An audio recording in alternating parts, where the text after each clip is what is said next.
Hello everyone! Good evening! It's me again, Maria, dito sa Market Kakaloka Hair. For today's video po, ang papakita ko sa inyo ay kung paano ko gagamitin ang keratin smoothing treatment. Hindi po ito reband. Ito po ang keratin treatment na ginagamit ko ay yung lasyo. Okay, may iba't ibang tong lasyo na to. Yung iba para apat na klase. Pero ang gagamitin ko sa kanya ngayon is yung mocha. Okay, especially pagka may damage dun sa end ng buhok niya. Yun ang pinakamaganda. Okay? So, ipapakita ko sa inyo kung paano ko yung gagawin. So, sinection ko siya into 4. And then, first, ang una mong gagawin is i-clarify shampoo mo yung hair. Pagkatapos ng clarifying shampoo, i-dry mo yung hair 100%. And then, eto na yung mocha. So, nilipat ko siya dito para madali ko siyang i-spray. Yan, pababa.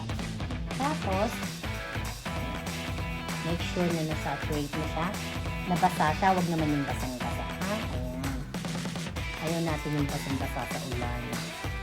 Konti lang. Ayan. Tapos, huwag masyado sa anet. Dito lang. Kaya, nilalagay ko din yung kamay ko. Saklay mo siya. Pababa. Kaya yung kamay mo, other way, diretso lang. Okay? So, pagkatapos nito, pagka nalagyan na natin siya lahat, ang gagawin ko naman ay idadry ko ang hair. Hindi ko babanlawan, idadry ko na siya ng diretso. Pagkatapos kong i-dry, ipa-flat iron ko na siya. Pagkatapos kong i-flat iron, babanlawan ko na. So, sa lasyo, ganun yung process. Pwede mo na siyang banlawan. May dalawang options silang ibibigay. Pwede mo siyang banlawan. O kaya naman ay hayaan mo na ang client ang magbanlaw the next day. Okay? So, baba mo lang siya. Ayan. Tapos dito. Ayan.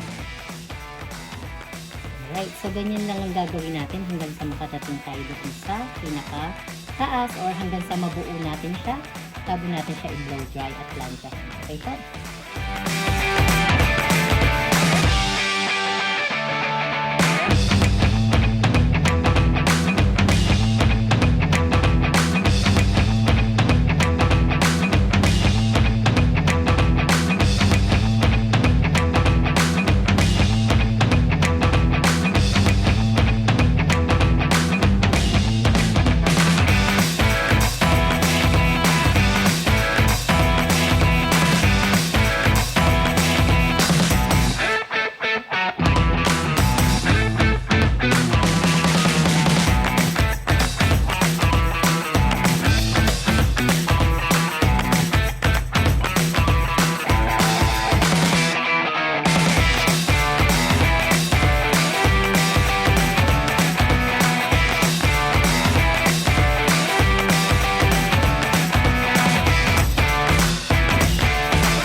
guys, so kaka-blow dry ko lang ng hair niya. Ngayon naman, ang gagawin ko ay paplansyahin ko na siya. Okay po?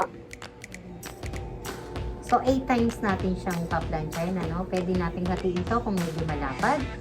So, here you go. Kung mag-init na, okay na. So, 1, 2, 3, 4, 5, 6, 7, 8. Yan, baba.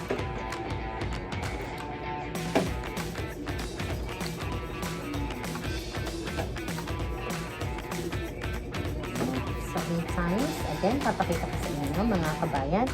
So, 1, 2, 3, 4, 5, 6, 7, 8. Then, reach out to the ends. 1, 2, 3, 4, 5, 6, 7, then, and 8. Okay?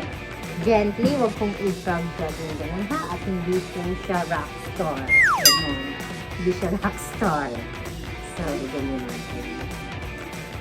Ayan, then to the other side. Sunod-sunod lang po yan hanggang sa marating natin ang pupil sa taas.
Alright guys, so eto na, matapos ko ng plansyahin ang buhok ni ate girl. Okay, pag-uusapan namin kung gusto niyang shampoohin na ngayon or bukas na namin siya shampoohin at i-conditioner, wala namang problema yun. So,